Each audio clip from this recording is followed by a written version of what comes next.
It's time for the Voice of Reason podcast.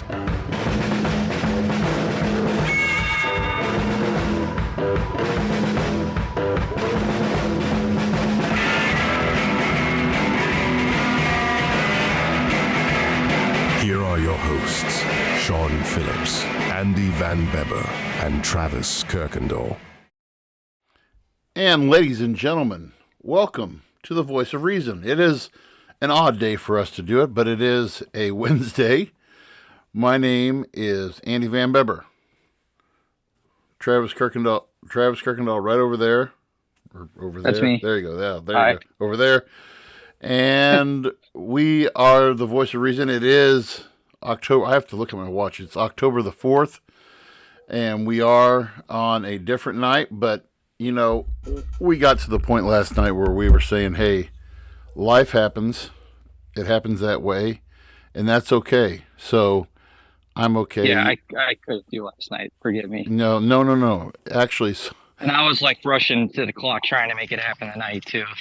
no. That's why I was like, it's not okay. I would prefer 8, but I can't make it happen. That actually was cool last night because, dude, I had the night before I only had like 4.5 hours of sleep. So after you said that, I was like, oh, thank you, Trey. And I went upstairs and I fell asleep. My wife wakes me up an hour and a half later and says, hey, go to bed. I was like, what time is it? Yeah, She's like, it's 9:30, you old man. Go to bed. And so I was, but yeah, that actually worked out pretty good. And, but man, it's been a great weekend and getting ready to head to the great state of Texas on Friday for my niece's wedding. Not looking forward to driving down to Texas on Friday. What part of Texas? Texarkana. So basically basically about the farthest northwest or northeast corner of Texas you can go to, up in the Panhandle. So Texarkana, my niece and her husband to be, both work in a large church there, and it's a college town. And they're both my niece is a college minister to the college students, and then my future nephew-in-law is working, I believe, with youth. But so you know, yes. Thank you. We're very happy for that. But I will be DJing said wedding, and Yeah, the crowd is always so supportive. You gotta love it. yeah. So we'll head down on Friday and head back on Sunday. So I was talking to one of our listeners last weekend who drives for Dot Foods, and he was telling me all the ins and the outs and the ways to go and everything. So thank you, Jonathan Guthrie, for that. No, that was that. Finished up the old cross country season for my daughter this weekend. That was good. My son we're 2 weeks away from finishing soccer. My life will get somewhat simpler, just be swimming and basketball then. So I'm telling you, Travis, enjoy these poopy diaper days when they're coming. Enjoy the poopy diaper days, and you know, sitting there quietly snuggling with your son and just, you know, not worrying about anything. And then boom, it just starts like before you know it, you gotta get them to 3 different sports practices. There's appointments and yeah, embraces and eye doctors and everything else. But so is the life of a parent. How was your weekend? My weekend was good. My dad came up for the weekend, and we kind of hung out. I haven't seen him in a while. Took the dogs. He brought his up. We both went up to the lake and hung out there on Sunday and cooked a lot of good food and just had a really good laid-back weekend, man. It was good. Awesome. We've been rushing a lot and, you know, doing a lot of home improvements and little last-minute things, getting ready for Thomas, and it's been stressful. So it was nice to have a good, relaxing weekend, and yeah, it was good to have him up here. And we should explain to our listeners tonight that you are out actually taking the dog on a walk tonight, which is we may need to explain the last time you took a walk on the podcast was on the dangerous streets of Chicago itself. But now this. No, I've done walks. I've done walks here in my neighborhood Oh, for the have you? show. I guess I just. Oh, Yeah. there you go. Anyway, No, I don't. I think I did do a show once when I was living in Chicago, though, if I remember correctly. yeah. Well, I remember those days. So, But the no, I needed to. He's been inside all day, and as oh, soon you as I got to got get home, him it out. was Yeah. another project. He's a chessy man. They need activity, or they're miserable. So thank you for letting me do this. Oh, hey, it's no problem. But hey, you know what? When you have those days of the government is like a gift that gives and gives and gives to podcasters. And my oh my, what a cluster fudge the government gave to us for this week's show. So much so that we just we don't I mean, we'll try to get as much of it in as we can this week, but geez. I What will say the great thing about covering politics in our podcast is you usually always have material to talk about, like always, there, especially recently. yes, yes. As long as you have someone named Joe Biden or Donald Trump involved, there's always material. Throw in a little Mike And that's just McCarthy, to name a few. and then a little Matt Getz, and I mean, heck, you're one. What is it? You're one, teenager away from a party with Matt Getz anyway. So that's what. Hey, shots fired. Yeah, I I heard that know. investigation is picking up steam again. I wish it would. God, he needs to get out of the news. But Yeah, McCarthy probably paid someone off he probably paid to have that headline pop up again. yeah. The we are so we did tonight's name of tonight's episode is Big Trouble in Little DC. That's a great title. So I love it. yeah, so there's we were gonna so we mentioned we alluded to this last week, and if you follow our Facebook page, you saw that our photo this week was actually once again fact checked by the AI. That the and the let me get the photo. Let me bring the photo up. But the photo in reference was to the dress code in the Senate, and Rand Paul. No, Rand Paul, who is a senator. Yeah, it was Rand Paul. Was he's from Kentucky, right? I believe so. Yeah. Yes. So he's from Kentucky, and he does this. He does this. He did this Facebook, or he did this Snapchat, or not Snapchat. What am I trying to think here? Did he post it on Twitter? It was on Twitter. That's what it was. Or X. I'm sorry. Yeah, X. yeah. It was on X, and what he did was he did this shoot. I'm bringing up the photo right now, but it's a classic. And this was in response to the senator. I can't remember his name right now, but he's the guy who was in the. Oh, he had the. He always went around in hoodies and everything like that. And Fetterman, right? Yeah, Fetterman, right. And so then, what you get then is this photo right here. So this is the photo of Rand Paul on the steps of the Capitol, and he posted on X. He said, I thought there would be no photos.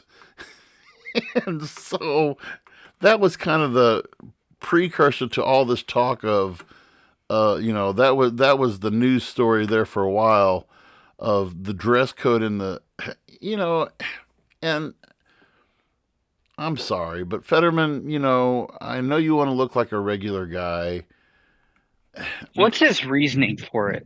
Like from what I've read, they passed this as a means to like accommodate for him specifically. Well, unless I read that wrong, but what's the reasoning to not dress professional in that job? Well, part of it is he had a stroke. He's a stroke survivor. And and I've also heard stuff about him. He had made a statement once. What was it he said? I mean, Mitch McConnell still wears suits, and that guy's going on 2 strokes now. On live television, none the bit less.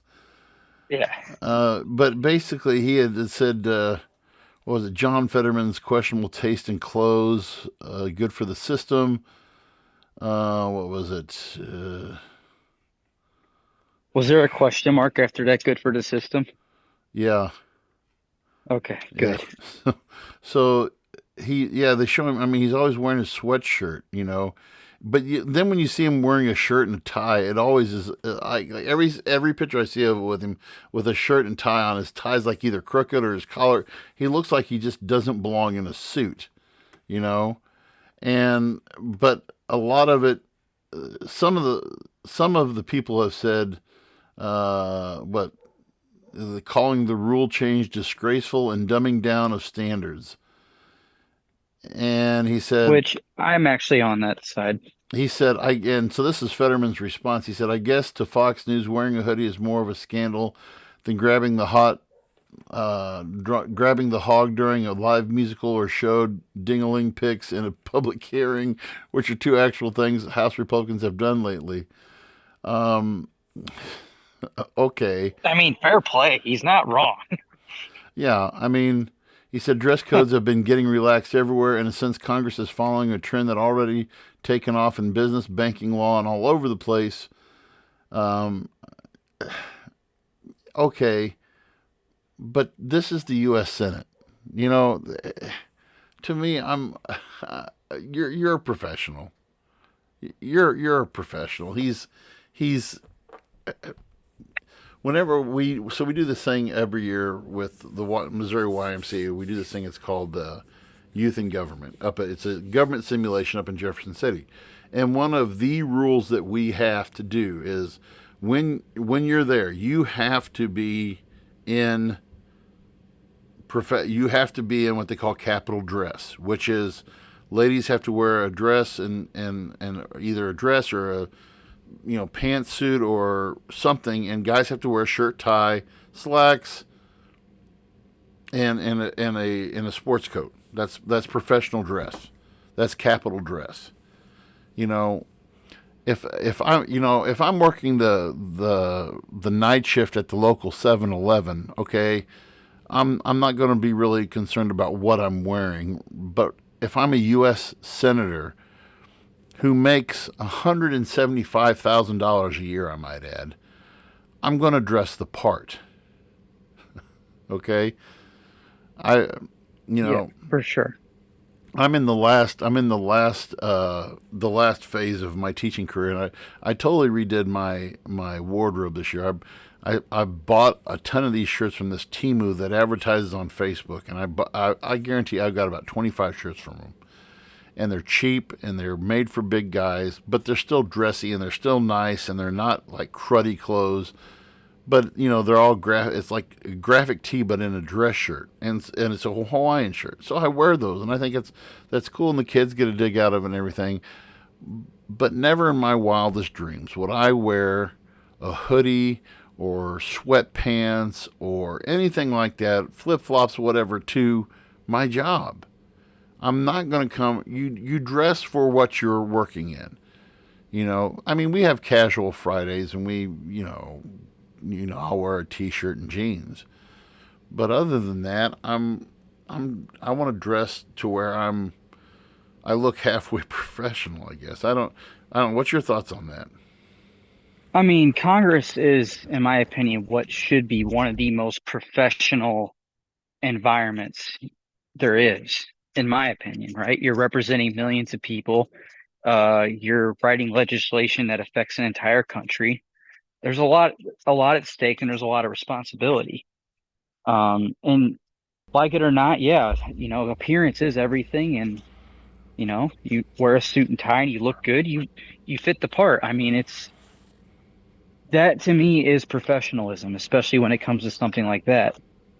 If I see a leader on, let's just say Fox News or whatever the news source is, and they're getting interviewed from, let's say, the Capitol building, and yeah, and they're rocking a hoodie and gym shorts and like some shitty old torn up Van shoes or something. Yeah, That doesn't give me confidence. That doesn't give me like, oh wow, my leader looks great, That's an or episode of Maury I don't know. Povich. I It just mean, looks ridiculous. It doesn't right. make you look like, oh, I want to look. What did Fetterman say? He wanted to look more like the common The man. Like, no, common you look like man. a fool. Right. Well, you Because look. any common man in that position would know, like, hey, I should probably go wear something nice. Right. Well, and I also thought, I think to past It's president, laziness. It's pure laziness. I think to past presidents, and I think, I may not have been a Donald Trump fan, but the man was impeccable in his dress. Even if he's out playing golf, and the time when he's out playing golf, he wore a polo, nice pants and everything else like that. Whenever Obama would have somebody over for like a casual interview or something like that, or he's talking about sports, he still would have a button-up dress shirt. He may not have a tie on, but he's still, you know. And so, I mean, there's ways Yeah, to. Obama always dressed nice till that tan suit. Then it Yeah, was just all hell broke the loose on that one. Yes, I couldn't let you forget about that the one. tan suit ridiculous. debacle. Oh man, Yeah, they were worried. Think about this. This was back in what, 2007, 2006. They were freaking out that a 2006. president wore a tan suit, and now we're letting Fetterman. congressional members just wear whatever they want. I'm gonna. My, how the times have changed.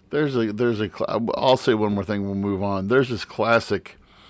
It was post 9/11, and it was a skit on Saturday Night Live, and Will Ferrell was on, and it was a skit about dress America, to support America Day, support Patriots Day, and to dress American and everything.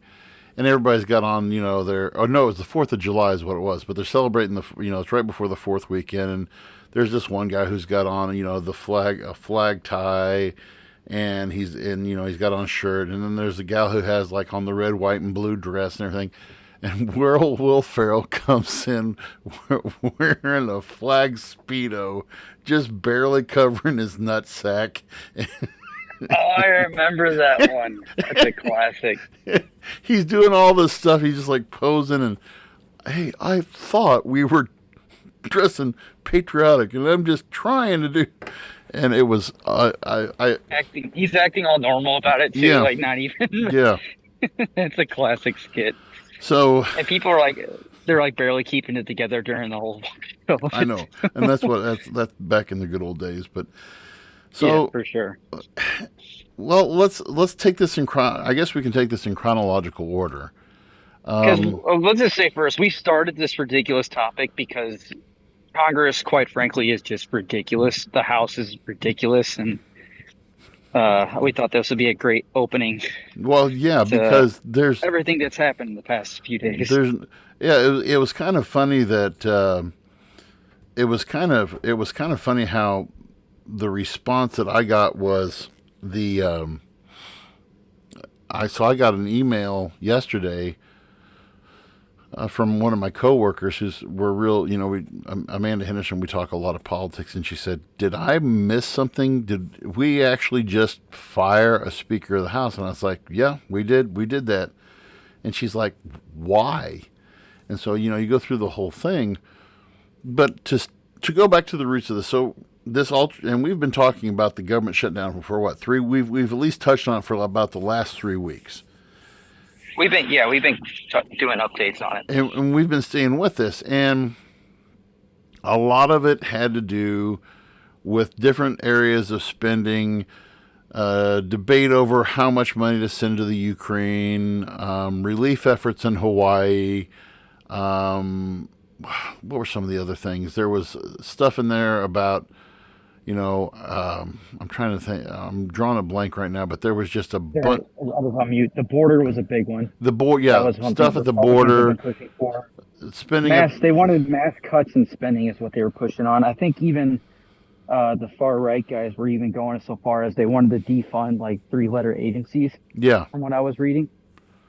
Yeah, and so there was a lot of things that both sides were fighting for in this.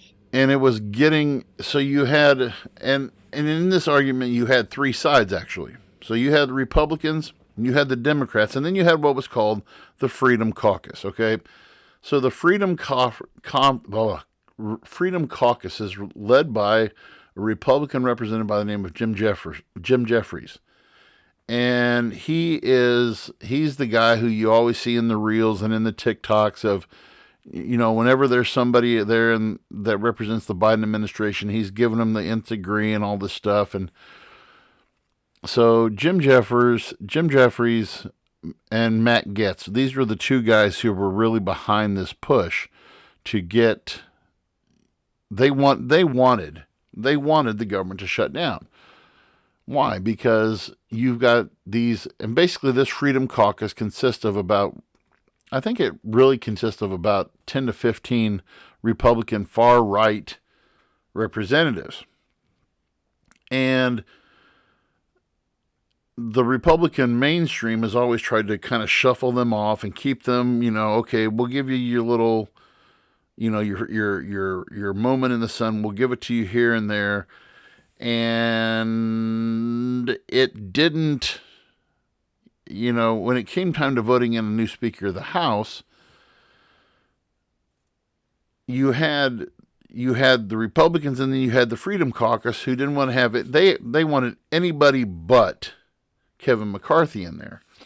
And so one of the things that Kevin McCarthy did was he gave so many different concessions he made so many deals that he really spread himself thin on the Speaker of the House position. And one of the things that he did was that he gave a stipulation that, okay, if I become Speaker of the House, I'll change the House rules to where it would only take one person to basically raise a vote of no confidence.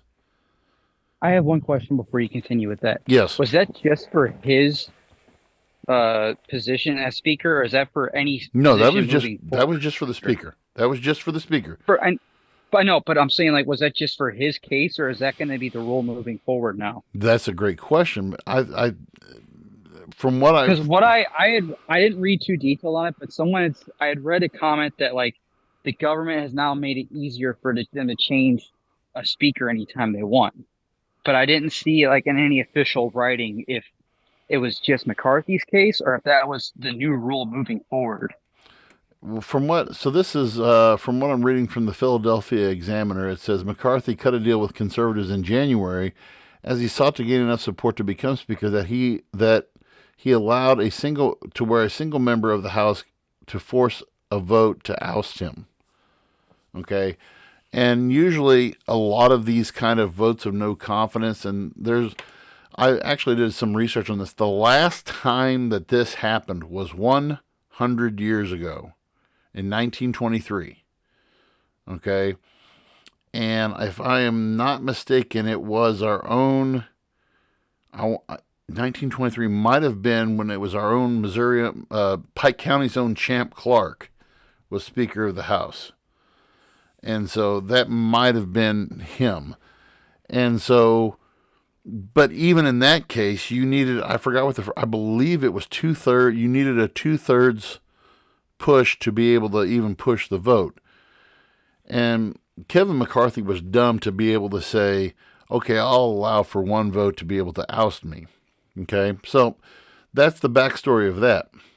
Fast forward then to this last weekend. We are literally hours from government shutdown. The government was set to shut down, I believe it was midnight Saturday or midnight Sunday. I couldn't remember which one it was.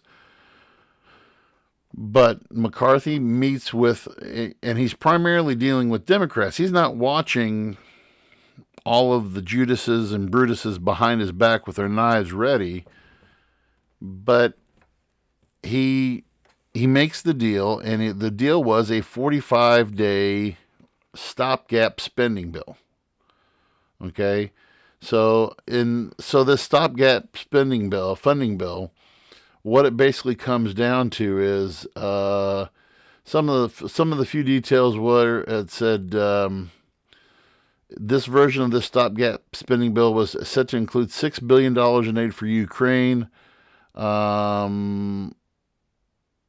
It said the final House-backed bill scrapped that funding, but it did include $16 billion for disaster relief, which I was glad to hear that. and it would temporarily reauthorize the Federal Aviation Administration, which was facing a midnight expiration. Okay, and then Joe, it made it through the Senate. Joe signed it. So in 45 days, and here's the bad part: 45 days we're going to revisit this issue again. But so then in a later statement, McCarthy would make this statement. He would say, someone had to be the adult in the room. Yep, I watched that live when he said that. Okay, so when you make that statement, you are implying that the Senate and the House, there's nobody or the Republicans and Democrats rather, there was no one who was being adult enough to stand up and do what was right. No one was willing to make the compromise. In my eyes, McCarthy is trying to do 80 styles politics, like using analog styles politics in a digital world, because that, the idea of compromise is a thing of the past when it comes to be, the getting things done. And so this Freedom Caucus then looks at this and says, this guy betrayed us.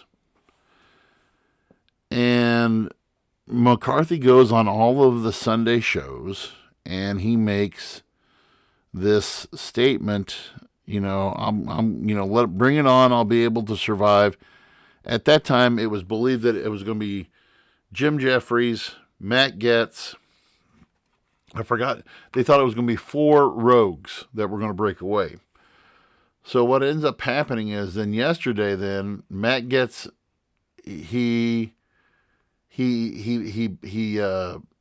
puts it out there. He makes the move that he's going to put the vote out there to put the no confidence vote in. And then the response then from McCarthy on Sunday was, he said, I'll survive, he said, calling the challenge from Matt Gaetz personal. And he said Matt Gaetz is more interested in securing TV interviews. And I actually would agree with that. Matt Gaetz is a media whore. I would too. Matt Gaetz is a media whore. 34 years, and he's a young guy, 34 years old. And ironically, now that he's stirring up all this shit, I was reading articles that now he's in talks of trying to run for Florida governor, and they're saying he's next in line for that. Matt Gaetz is? That's what I was reading, yeah. Well, that's the other thing, too. So, and then Ron DeSantis is already jumping on this. How could he's somehow trying to put the spin on this is the Republicans or the Democrats' fault. And Donald Trump, who's in the middle of his fraud case in New York, actually tweeted out yesterday that, this infighting needs to stop. And I'm thinking, you of all people have the nuts to say to stop the Democrat or the Republican infighting. So where do you go from here? When you're the Republicans, where do you go from here? I want to go back first.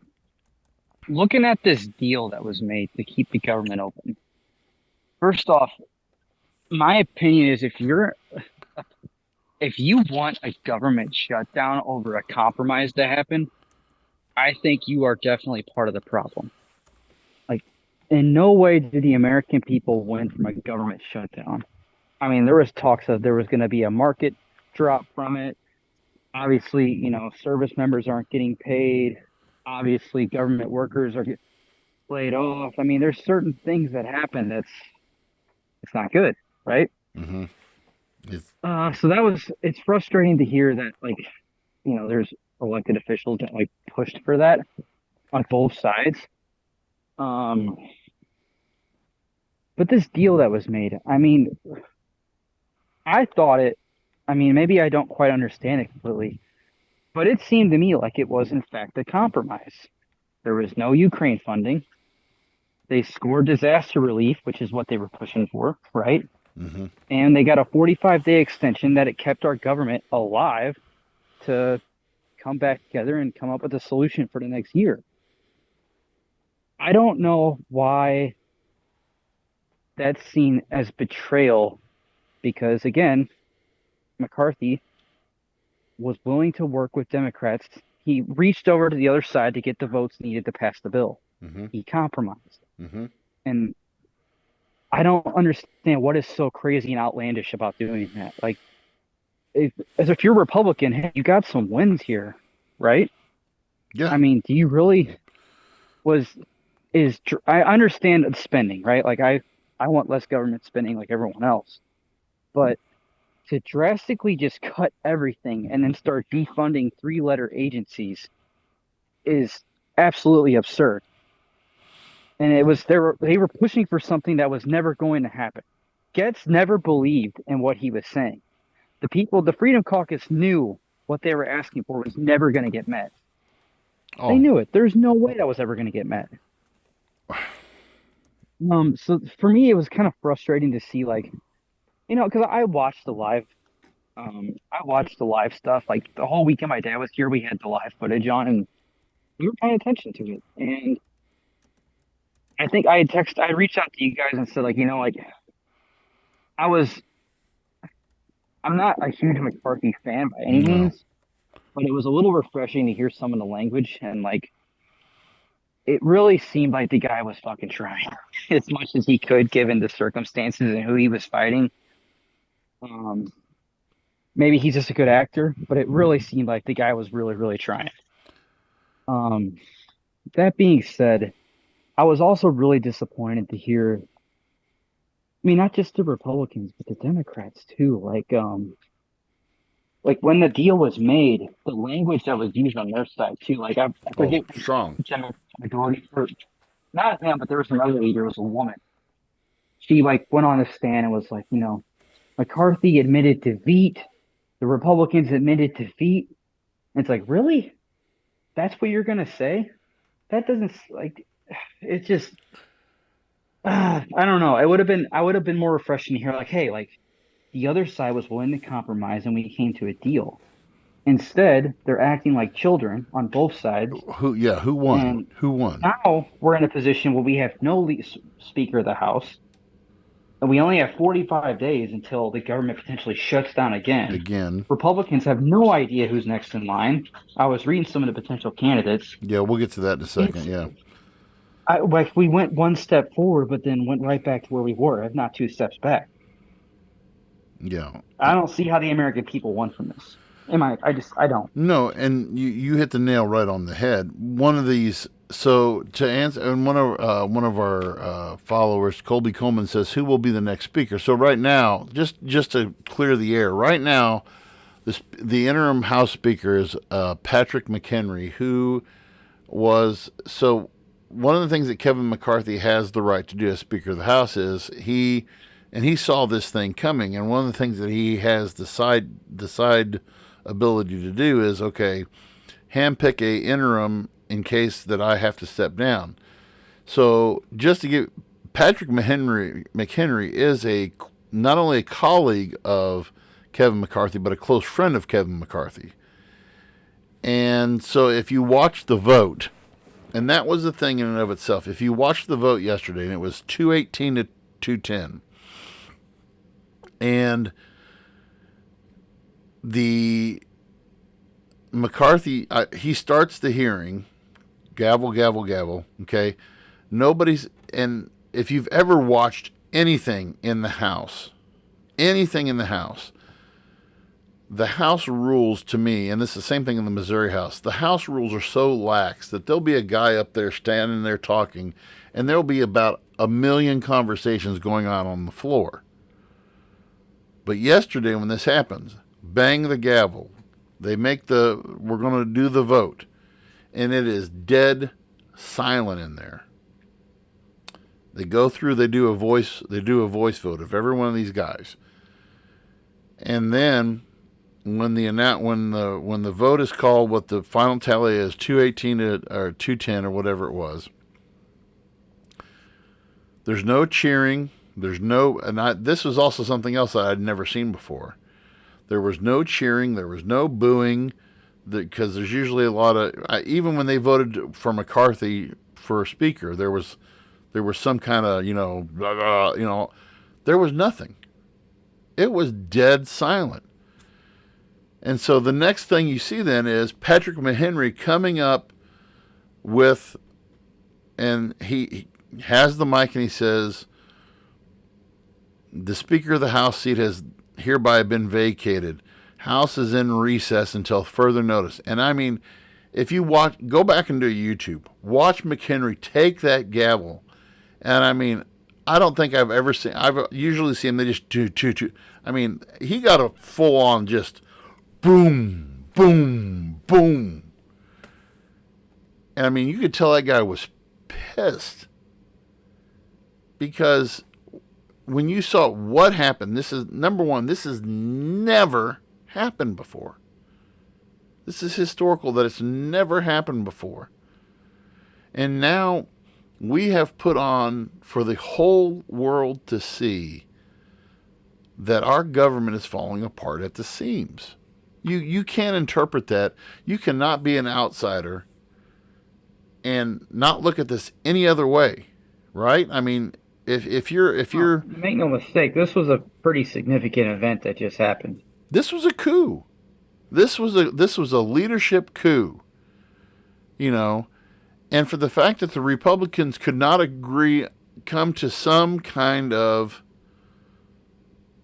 agreement on a better candidate, that says a lot about the Republican Party. So the guy who's the head of that, I want to go back to that guy who's the head of the Freedom Caucus, that Jim Jeffers, I can't remember what his name is, but he was referred to yesterday as a legislative terrorist. I mean, this is somebody from within his own party refers to him as a legislative terrorist. Why? Because he's not in it for the American people. They said the same thing about Jim Jordan, too. That's who I'm thinking of. Jim Jordan, not Jim Jeffers. Jim Jordan. That's who I'm thinking of. Jim Jordan. Okay, that's who I thought you were mentioning. I should have said something earlier. So Jim Jordan. They're saying Jim Jordan's the guy that's going to take over now, which is bananas to me. That's going to be potentially the next speaker. That would be the biggest punch in the nuts for the American people that we could ever have.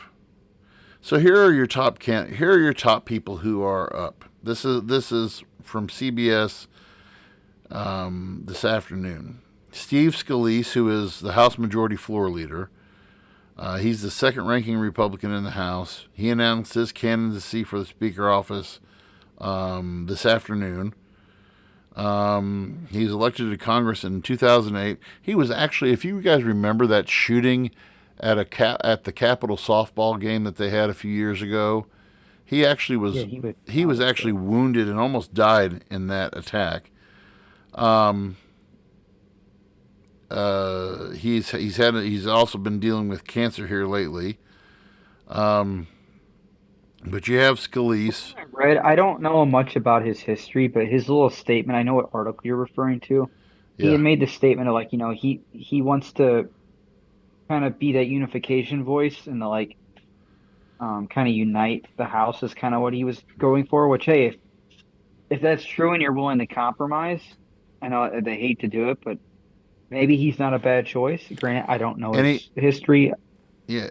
But he sounds more open-minded than Jim Jordan. He comes from a safe constituency in Louisiana. Jim Jordan, the chairman of the House Judiciary Committee, and that select subcommittee on the weaponization. This was the guy who was talking about the weaponization of the federal government. We actually did a podcast about that earlier on. We've got him, and some of the things that he said, we're at a critical crossroad in our nation's history. Now is the time for our Republican conference to come together to keep our promises to Americans. The problems we face are challenging, but they're not insurmountable. We can focus on the changes that improve the country and unite us in offering real solution. But no matter what we do, we must do it together as a conference. Okay? And and he's one of these guys, with on board with this whole Ukraine thing. The most pressing issue on Americans' mind is not Ukraine; it's the border situation. Okay, this guy is from Ohio. Okay, so again, Ohio's 4th district, highly contested district. Okay, yeah, John Boehner was the one who called him a former House Speaker. John Boehner called Jordan a legislative terrorist. So you've got that Kevin Hearn, who represents Oklahoma's 1st congressional district.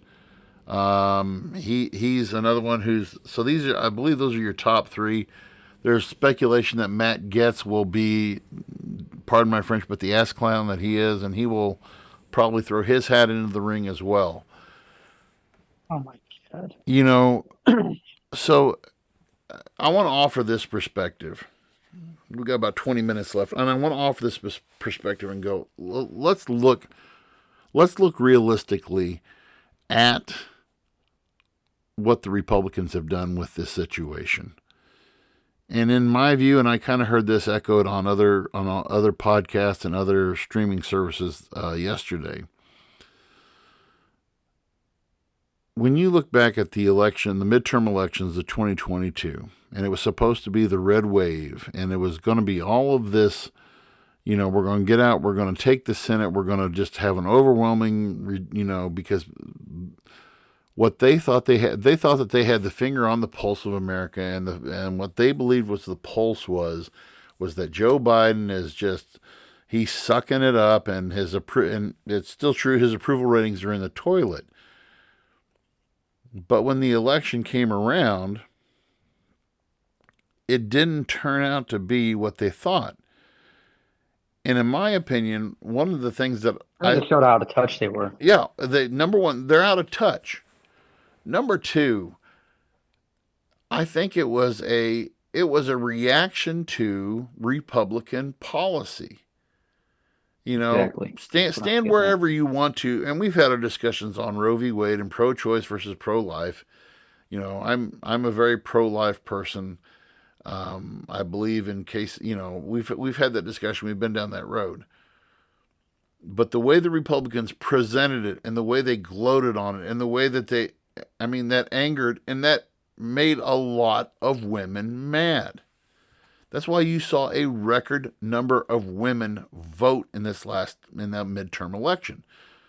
Their response to how the ugliness in which they're using to respond to the whole LGBTQ thing.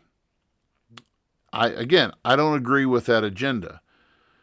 But when you go into a position of government, you have to come with the idea that just because you have the majority doesn't mean you neglect the minority. You know what I'm saying? You don't. No. You do not just say, well, piss on the minority. We're the ones who are in charge now. You don't do that. And we've come to this place in this country, and you and I have had this discussion on and off the show before, that you have to be able, like you said earlier, to reach across the aisle and work with the other side to get the goals of America met. We're not about America. We're about party now. So, representing the people isn't just representing the people who agree with you. Mm-hmm. You're elected not just by the people who voted for you, but like you represent everyone from wherever whatever your state is or whatever it is. So they tend to forget that. Right. And so now moving forward. Now not only do you have a bad taste in your mouth about Republican policy, but you're also going to have a bad taste in your mouth about Republican governing, their style of governing. All right? I'm going to stab you in the back unless you totally toe if you don't toe the Republican line, if you don't toe the party line, we're going to toss you out on your ear.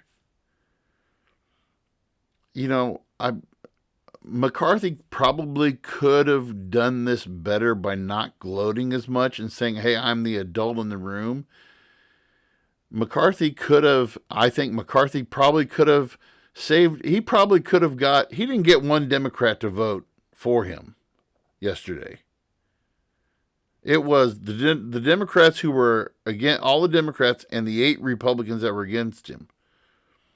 And I might also surprisingly add on a side note, Marjorie Taylor Greene was not one of those people. Lauren Boebert was not one of those people. So, I mean, he had those 2 nut jobs on his side. But, you know, and I would say with his gloating, like that statement he made, he was getting kind of irritated with the press. Like they were kind of asking questions to kind of, I would say they were definitely fishing there with some of their questions. And I kind of understood why he was getting pissed with some of those questions. And that's probably why he kind of went on a little tantrum with that statement. Mm-hmm. But at the same time, like I kind of had to agree with him though. Like, I mean, with his statement, yeah, he could have, like you said, he could have went about it the better way, but like a compromise had to be made. Yeah. Yeah. Which I don't, but whatever. If betraying your party is, I don't know. That was strong language. I thought that was strong language. But, that was too strong a language to say you're betraying your party. Is it about the party or is it about the people? You just took the words right out of it. Evidently, it's about the party when you make statements like that. To me, if that doesn't concern you, hearing your officials saying that kind of stuff, if you agree with your officials making statements like that, that is exactly the part of the problem with our country and everything. The thing that really shocks and I guess I should say even shames me the most is, again, how divisive, and this kind of and I touched a little bit on this last week about kindness and just the common decency of people. There is no common decency in Congress anymore, in my opinion. You have, either the newly bred or the nearly dead in Congress.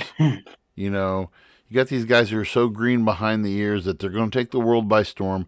I've got,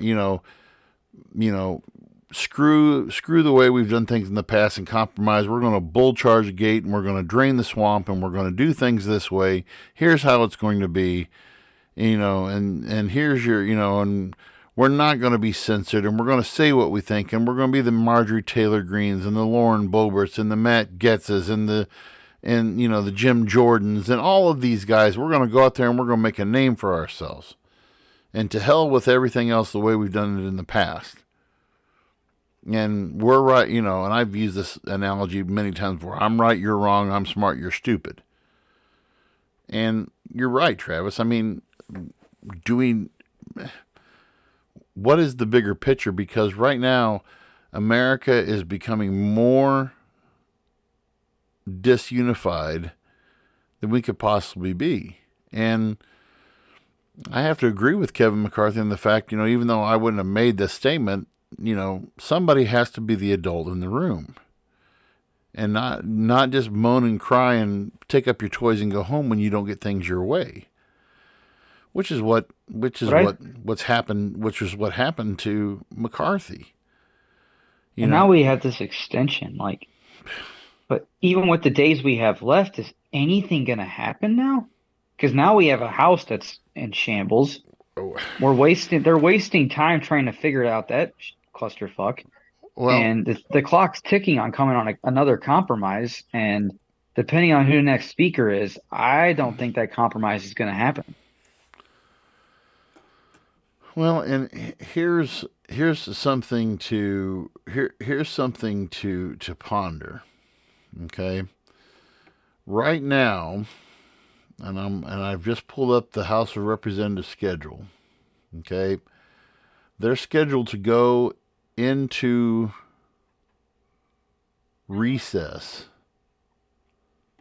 on November the 23rd?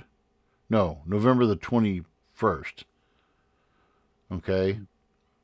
and you'll be on recess then until probably after the new year.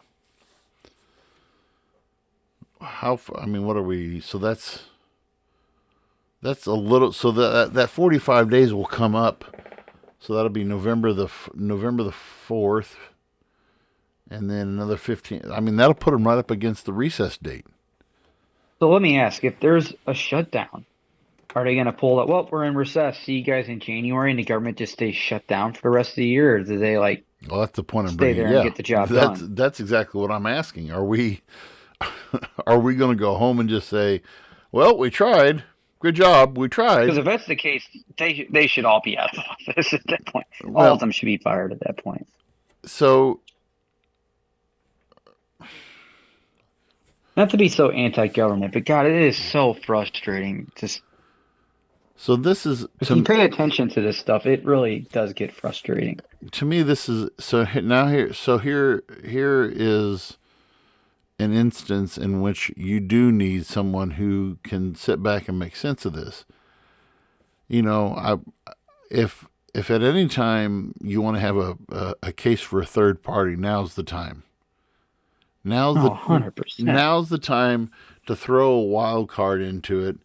And it may not be an RFK Jr. It may not. I would love for it to be a Robert Kennedy Jr. That's the guy who's carrying my vote right now. But somebody has got to come along and put some pressure on the status quo. The status quo is we're arguing against each other. We're not working together to get government. We're working for the power of the party. Throw a wild card in there, right? Throw a wild card in there and get somebody who can say, I've got an idea. Because what we have is not working at all. And I don't think anything that the Republicans can throw out in the next 45 days is going to be any kind of solution at all. What do you think, Travis? Is there anything? Are we going to see anything accomplished? Depending on this, I think the speaker can definitely have some influence to whoever they decide. But if it's who I'm thinking it's going to be, I think it's going to be the same ridiculous dead-end demands that are just not going to be met, whether you agree with them or not. There has to be some realistic demands, and there has to be some realistic, again, I'm using the word compromise, because Republicans aren't going to get everything they want, and vice versa. Democrats aren't going to get everything they want. That's the point, right? So, yeah, I don't see a solution coming. I hope there's a solution. I hope that they can step up and understand the heaviness of the situation and come together and actually make something happen. But the last guy that pushed to make something happen just got fired. So, I look who back knows from a historical standpoint, because you go back and you do some history search of past speakers of the House. Obviously, we know about Nancy Pelosi, probably one of the most hated women in Republican politics, who's a Democrat. sure. She held the position on and off between 2002 until this last term. You had before her, you had John Boehner. John Boehner, you had Nancy Pelosi, John Boehner, Nancy Pelosi, and then you went to Paul Ryan, and then you went from Paul Ryan to Kevin McCarthy. And, Paul Ryan to me he wasn't a superhero, but at the same time he was very responsible. John Boehner he was kind of a thrown over from old school. But you go back to some of these speakers, the guy who dominated the 80s. If you go and look at the picture of this guy, Tip O'Neill, in the 80s, he was a Republican Speaker of the House. And Tip O'Neill was your typical Irish big man. He looked the part of just the old Irish mob boss looking guy, but he was, and he ran the Senate. You go back to the days, and I mentioned Champ Clark earlier from Missouri, when he was the Speaker of the House. And Champ Clark, he was pretty much the boss of the House in the 20s. and he didn't let any crap go. I mean, he kept a stiff rule on the House. So you've had rulers. I mean, Nancy Pelosi, again, not the most liked person, but she kept her house in order. She kept her party in order. You had the AOCs who kind of questioned her, but at the end of the day, Nancy Pelosi's like, hey, my bark is worse, my bite's worse than your bark. So shut the heck up and know your role. And AOC shuts her mouth and backs off in the corner. To me, I don't see anyone doing that to Getz. no. Not right now. No, right It hasn't now, happened at all. Kevin McCarthy's not going to do that. Kevin McCarthy didn't. No, he's not even running again. Well, yeah, and Kevin McCarthy, to me, Kevin McCarthy never had control. He never had control. He gave up control the minute he agreed to that stipulation that one person could allow a revote. And then you look at to all of these people, the Freedom Caucus, the Jim Jordan, making him the head of the House Judiciary Committee again. Letting him. That guy always has a microphone in his face, and giving big positions to all these people and promising people seats on these committees and that committees. You make too many deals, like we said at the beginning, one of them's going to fall through, and it's going to bite you in the butt, and it did. So now you have a Republican House a Republican-controlled House that's in disarray. They're in civil war. Yeah. And and I'll get your thoughts on this, and we'll just call it a night. To me, and I may be totally pessimistic, I may be overly pessimistic on this. To me, this is the beginning of a downward trend for the Republican Party for at least the next 2 to 3 terms. At least. And you've seen this historically in the past. Whenever a major policy change, policy shift has occurred, or a major historical event that happened when one party was in power, then you look at the next 2 examples and then I'm done.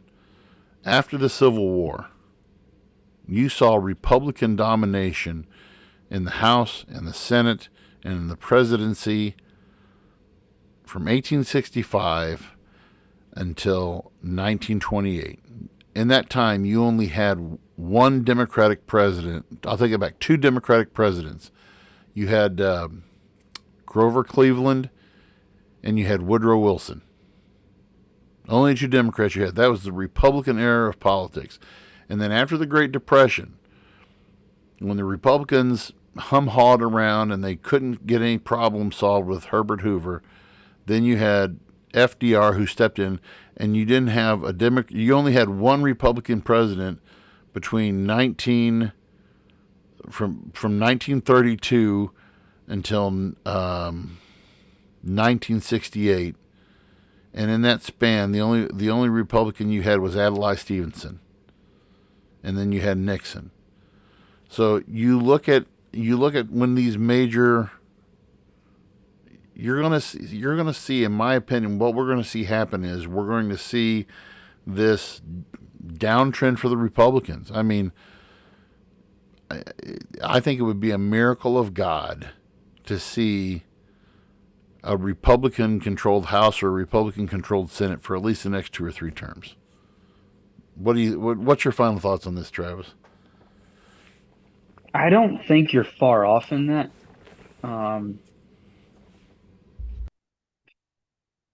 I don't see how they bounce back what the next election even looks like for the Republican. I don't see a red wave happening. I can tell you that. If anything, I mean, we can even talk presidency. I think this helps the Biden and Kamala 2024 train even more, which concerns me greatly. And yeah, I just don't see how. Well, I'm kind of at a loss of words by it, because I feel that you really hit the nail on the head with that assessment, and it is concerning to me. for many reasons. I mean, you look at policies that are happening right now, and if there's no other alternative to what is happening, that's a problem. And I think most people would agree with that. But again, it goes back to, okay, then what do you vote for? Do you vote for the same old shit, or do we look outside the box, third party perhaps? Um, who knows? But I don't see it happening. There hasn't been a third party majority since well, even then Roosevelt didn't win with the Bull Moose Party. But when He ran, but he didn't win as a third party, correct? he had the second most votes. I mean, yeah, But and still, he took votes away from Taft, and so but I picked my dad's. I want to share this really quick, and he might change his mind now after this whole happened, because this was Sunday when I was talking to him after they announced that a deal was made. right. I had asked him, I was like, Dad, it just seems crazy to me. Like, is this the craziest you've ever seen government? Because to me, this is just insane. And he didn't take. He was pretty quick to answer. He's like, no, this isn't the craziest. I was like, this isn't the craziest you've ever seen. Like, what is the craziest you've seen the government, or most ridiculous? I asked him the most ridiculous, not the most crazy. And he said, in his opinion, the most ridiculous he's seen the government was the Nixon period. Yeah, I was going to say that. And you could, fair. I mean, it was pretty ridiculous, the corruption and stuff that went on during that time. But it gave me a little bit of like, okay, well, maybe things aren't that ridiculous, and we're just going through a thing right now. And then the next day, McCarthy loses his seat, or loses the speaker spot. Which, so granted, he might change his opinion on that now. But Yeah, it's going to be very curious to see what comes from this. My concern right now isn't even, what's the future Republican Party? I don't give a shit. My concern right now is, okay, how does the government stay open now? We have less than 2 months to figure it out, and I just don't see how it's going to happen. Unless Republicans just sign off on anything, which I don't think they're going to. They don't care about keeping the government open, in my opinion. I'll share one more thing real quick. So to an extent, I shouldn't say that. That's kind of extreme. But I have a former student right now who is working. He's doing kind of an internship. He's getting training on heavy equipment and everything like that. And he's working with the U.S. Forestry Department. And he's been up in Michigan for about the last month. He's been, he's working at a federal forest reserve up there, build new roads into it and everything.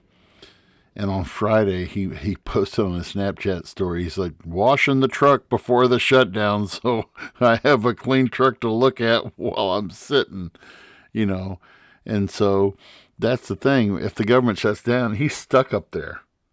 He's stuck up there, won't be able to come home, and he's not going to be able to work.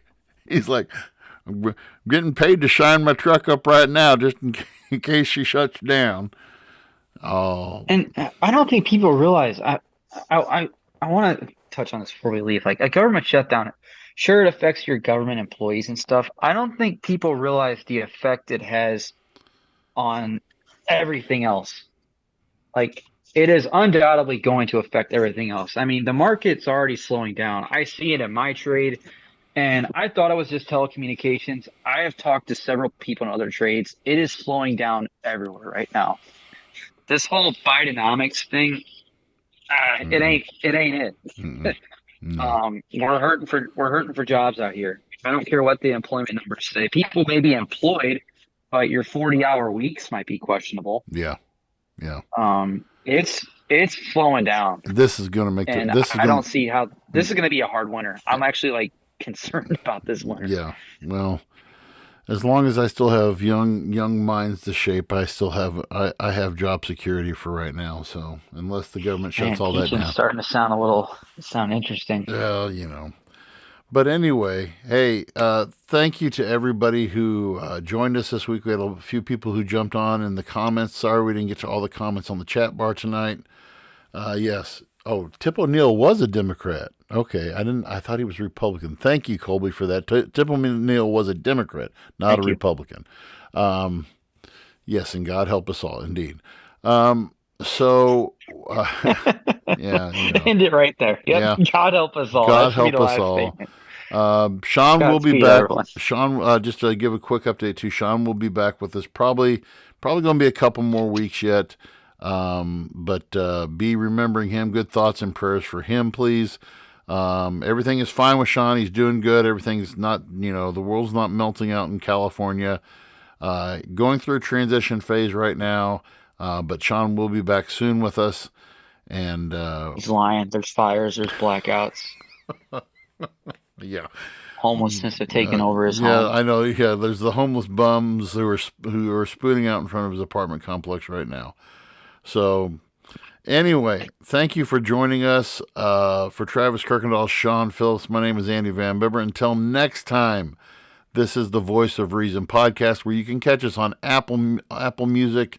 You can catch us on Amazon. You can catch us on Google, wherever you can. Please like, please share, please follow us on TikTok. Please follow us on Facebook Reels, where you can see us on there as well. Until next time, we'll see you later.